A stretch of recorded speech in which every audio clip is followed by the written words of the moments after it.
The year was 1996. Sony, Naughty Dog and Universal joined forces to create a game that would define an era and turn the PlayStation into a true gaming title. But before that, we need to go back a bit. To 1994, when Naughty Dog wasn't the legendary studio we know today. In fact, they were kind of struggling. They were working on a fighting game called Way of the Warrior. The game didn't do well, it had bad graphics, stiff gameplay and overall, it was just weird. And yet, it caught the attention of Universal Studios. Not only did Universal buy the game, but they also offered Naughty Dog a 3-game deal for the PlayStation. The plan was to create a 3D platformer where players would see the character from behind. A project that began as Sonic's S game would soon evolve in what became the third great pillar of platformers. And so was born Crash Bandicoot.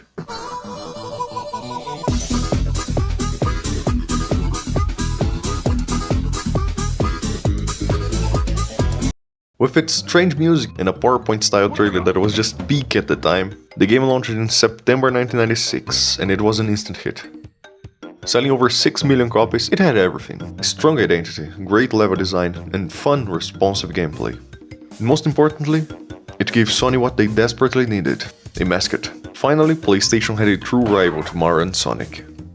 And by the end of 1996, the PlayStation was on fire, rivaling with the Nintendo 64 and leaving the Sega Saturn in the dust. Sales kept growing, and so did the pressure. They just had to keep the momentum going. And without wasting any time, Naughty Dog got to work on a sequel. And in just 1 year, November 1997, came Crash Bandicoot 2: Cortex Strikes Back.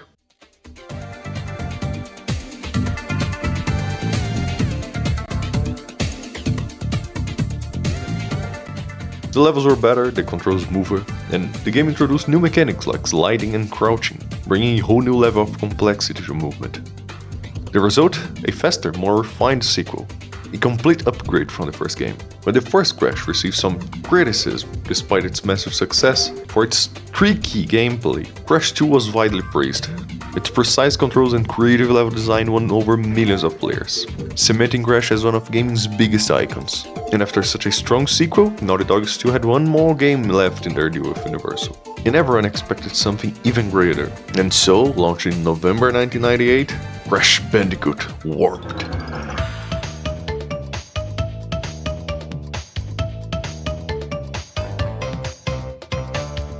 It kept the tight controls from Crash 2, but with the addition of power-ups that brought even more gameplay variety.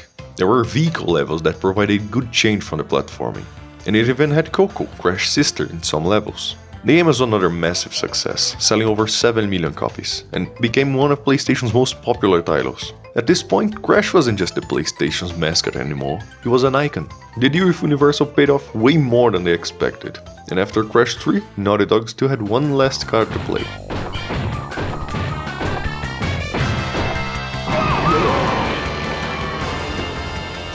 In 1999, they released Crash Team Racing. A kart racer meant to rival with Mario Kart. But CTR wasn't just a copy with a Crash skin. It had a story mode, tight controls and deep mechanics that are still considered some of the best mechanics in the genre today. But it was also the beginning of the end. After that, Naughty Dog decided to move on from the franchise. They said they had no more ideas for Crash. But soon, Sony acquired the studio and gave them freedom to create their new IPs like Jak and Daxter, Uncharted, and The Last of Us. Universal, however, still owned the rights to Crash. And to keep the franchise alive, they handed development to Traveler's Tales, who then released Crash Bandicoot: The Wrath of Cortex. Get ready to face my wrath, Crash Bandicoot!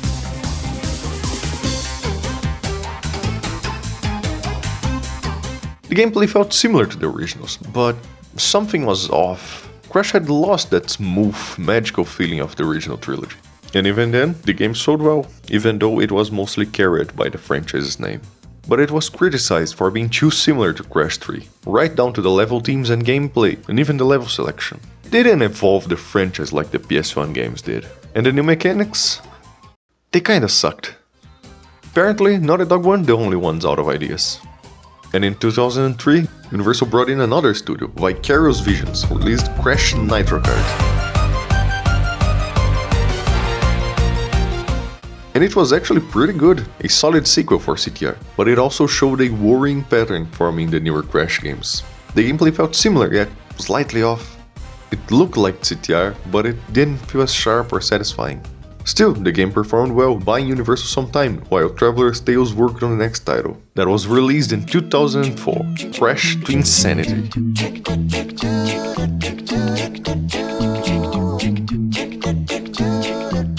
It was a semi-open world with a really fun premise. That game had charm, a weird, dreamlike atmosphere, and its a cappella soundtrack nailed it down even more. But despite its potential and 3 years of development, the game was rushed. The gameplay felt clunky and in the end, it didn't deliver. What could have saved the franchise became another disappointment.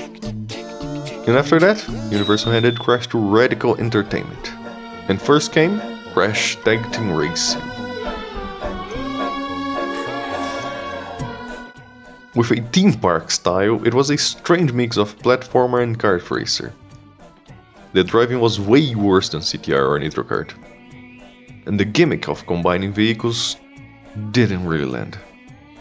And it failed to capture what made Crash fun in the first place. Then they changed everything with Crash of the Titans. A beat-em-up with minimal platforming, centered around the new Titan mechanic, where each monster had its unique abilities. They redesigned Crash to look more modern, with tribal tattoos and an even dumber attitude, which also happened to the rest of the cast, and felt like the old Crash was gone for good. And in 2008, they doubled down, with Crash Mind Over Mutant, a direct sequel to Titans. It improved the open world map, added more interactions with the Titans, now called mutants, but it was criticized for its heavy backtracking and repetitive hack-and-slash gameplay, and the game performed way worse than Titans. It wasn't the same Crash anymore. And after that, silence. For nearly 9 years, Crash Bandicoot disappeared. It seemed like they finally managed to kill the Bandicoot. But then, 9 years later, in 2017, Vicarious Visions brought Crash back with the Insane Trilogy, a remake of the first 3 games. The original levels brought back the old fans, and captured new ones too. The gameplay was sharp, responsive, and showed everyone that the original trilogy was a different beast. And having all 3 games in one package was just perfect. It was a massive success, proving Crash still had life left in him. Then, in 2019, they followed the script, releasing Crash Team Racing Nitro Fueled, an expanded remake of CTR, bringing in tracks from Nitro Kart, updated visuals, and live seasons, bringing new content for a game that was already massive. The game sold over 10 million copies, and that's without a PC release. And with the online mode, it exploded in popularity. Sure could have gotten a PC port, right? But there was still one thing missing, a truly new game. That finally, in 2020, Crash Bandicoot 4, It's About Time, developed by Toys for Bob, a true sequel to Crash 3, 22 years later. It introduced the Quantum Masks as new power-ups, redesigned the characters to better match the originals, and brought back that classic difficulty, maybe even tougher. The game sold 5 million copies, pleased old and new fans alike. It was a hit, and yet, they still don't seem to know what to do with Crash. Got spin-offs instead. A mobile game, Crash on the Run, that was kind of like a Subway Surfers for Crash, which did fine but didn't last long. And then came Crash Team Rumble, a weird competitive Crash game in the arena style that didn't stick at all and is already dead. And there were some rumors of Crash 5, but it was cancelled so Toys for Bob could help somewhere else. Nice one, Activision, congratulations! But despite all the ups and downs, Crash Bandicoot remains one of the most iconic franchises in gaming history. He was a Sony symbol in the 90s, went head to head with Mario and Sonic, vanished, returned in glory, and somehow disappeared again. Will Crash's future be like Sonic? Stuck in this weird limbo of success and failure? Or will someone finally give the Bandicoot the steady future he deserves? Guys, you have to wait and see. Just hopefully not 22 years.